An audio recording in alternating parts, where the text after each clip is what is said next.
Kenapa awak kapal tidak keluar dari tenggelamnya kapal selam?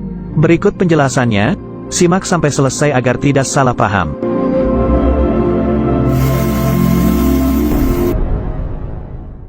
Pada tanggal 21 April tahun 2021 Indonesia dikejutkan dengan kabar hilangnya kapal selam KRI Nanggala 402 di perairan Bali saat sedang menjalani latihan. Panglima TNI Marsikal Hadi Cahyanto menyebutkan bahwa kapal selam menghilang tidak lama setelah diberikan izin menyelam dan diperkirakan berada di palung dengan kedalaman 700 meter di bawah permukaan air. KRI Nanggala yang hilang membawa 53 awak kapal dengan cadangan oksigen yang hanya bisa bertahan selama 72 jam. TNI telah mengerahkan banyak KRI lain untuk melakukan penyelamatan terhadap 53 awak kapal tersebut. Hal ini kemudian ramai dibicarakan di media sosial, terutama mengenai mengapa para awak kapal selam tidak keluar dari pintu emergensi dan berenang keluar untuk menyelamatkan dirinya sendiri. Berikut penjelasannya.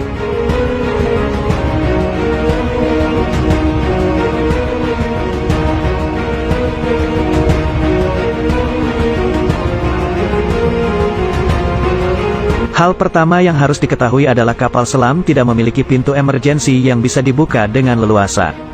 Pintu kapal selam jauh lebih rumit dari yang dibayangkan karena dirancang agar tidak bisa dimasuki air laut.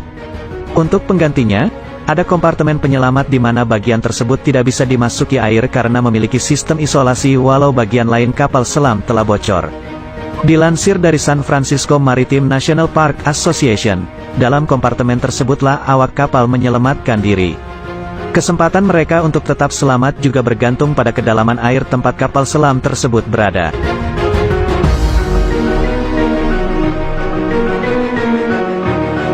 Jika KRI Nanggala 402 hilang di kedalaman 700 meter, apakah yang terjadi jika kru nekat keluar dari kapal?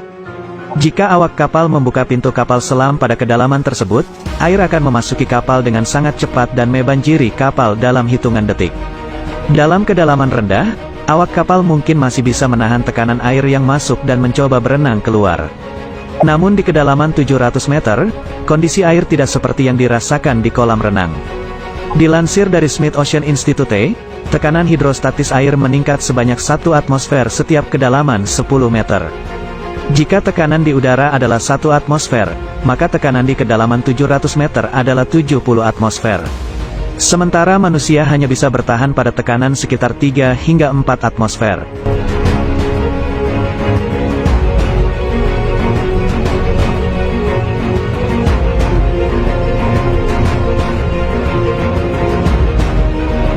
Berenang dalam air laut di kedalaman 700 adalah hal yang tidak mungkin bagi manusia. Rasanya mungkin akan sama seperti diinjak 100 ekor gajah di kepala. Saat air masuk ke kapal selam, kurang dari hitungan detik gendang telinga akan pecah, paru-paru akan termampatkan menyebabkan rasa sakit yang luar biasa lalu pecah.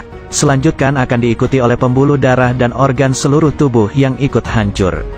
Sehingga membuka pintu kapal selam dan berenang keluar adalah hal yang mustahil kecuali kapal selam tersebut masih berada di kedalaman dangkal. Sebagai referensi, kita bisa melihat penyelamatan kapal selam yang pernah terjadi.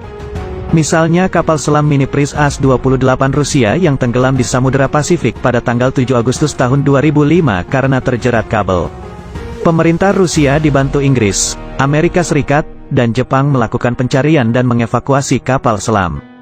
Setelah posisi kapal dan penyebabnya terjebak ditemukan, tim penyelamat mulai memotong kabel yang menjeratnya. Dilansir dari Maritime Journal, setelah kabel yang menjerat Priz As-28 dipotong, tangki pemberatnya diledakkan sehingga kapal bisa kembali naik ke permukaan.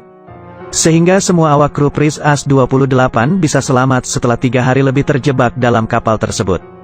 Dari hal tersebut kita dapat menyimpulkan bahwa penyelamatan eksternal, bantuan tim penyelamat, adalah jalan keluar paling baik untuk menyelamatkan awak kapal KRI Nanggala 402 yang hilang. Namun waktu adalah musuh dalam penyelamatan kapal selam. Awak kapal harus segera diselamatkan sebelum persediaan oksigen habis dan sebelum mereka terjangkit penyakit akibat banyak menghirup karbon dioksida dalam kapal yang tenggelam.